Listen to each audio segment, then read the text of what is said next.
mag-vlog muna ako. Dito ako ngayon sa flower shop. Ay, kaway po kayo, kabayan. Ayan na. At ano po, shout out po sa inyong pamilya sa Pinas. Saan sa inyo? Isabela po. Oh, Isabela po siya. Ano pangalan niyo po yan? Florendo. Ay, bagay sa kanya yung flower shop. Florendo. Ayan, andito ako kasi ang kulit nung customer ko. Bibisitahin ko daw siya.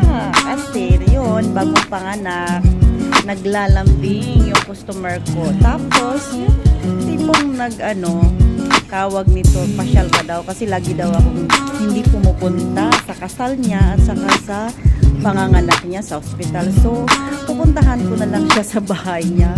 Magkakapatid kasi yun. Ang kulit. Kaya gusto nila akong bibisita sa bahay nila. Kaya, ayun, bibilhan ko siya ng roses. Maski pa paano. Yun lang ang budget ko. Kasi wala pang sahod. Kaya, guys, thank you for watching. Hi, Kuya. Thank you, Kuya. Napadaan ako dito.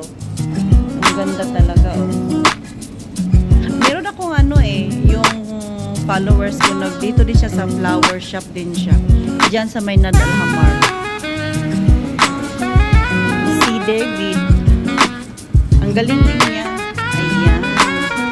Kaya guys, kung gusto nyong bumili ng mga bulaklak, dito lang po sa Bensukat Center Flower Shop, the Lavandi. Anong pangalan to? Lavandi Flower.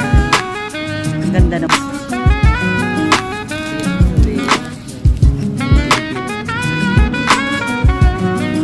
Kaibigan niya. Pilipina din. Ibang lahi, no? Pilipina din. Okay. Ay, thank you.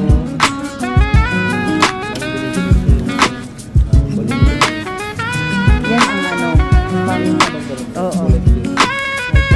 Ganda talaga, yan, pang birthday. Ito isa ito ang maganda, no? Kasama na yung base.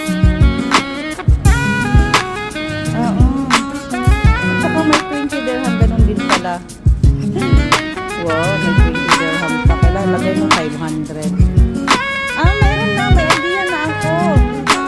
Ay, ito, maganda to. Tapos may pera. Yung pang congratulation din. Oh, ha?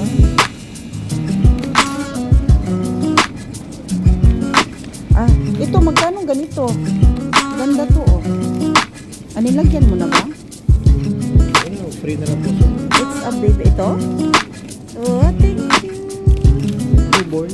Oo. Tapos baby niya. Ito. Free na lang po siya. Thank you. Nakalibre. Ayan siya. Ganda. Ayan na siya. First time kong nagbigay ng sa customer ko ng ganito. Masaya na siya. Ayan. Thank you, Kuya Florendo, for preparing for my flowers. Thank you so much. Kaway-kaway naman dyan. Ayan, isa nating bayani, isang OFW na nagtatrabaho dito sa flower shop sa Lavandi. Yan, mabuhay kayong lahat, sa lahat nagtatrabaho sa Dubai. Kaya isa na ito si Sir Florendo. Shout out. Ayan, dito po ako ngayon bumibili at inayos niya yung binili ko at saka nakamura ako. Thank you so much, Kuya. Oh, vlogger na kasi, oh, 'di ba? Thanks for watching.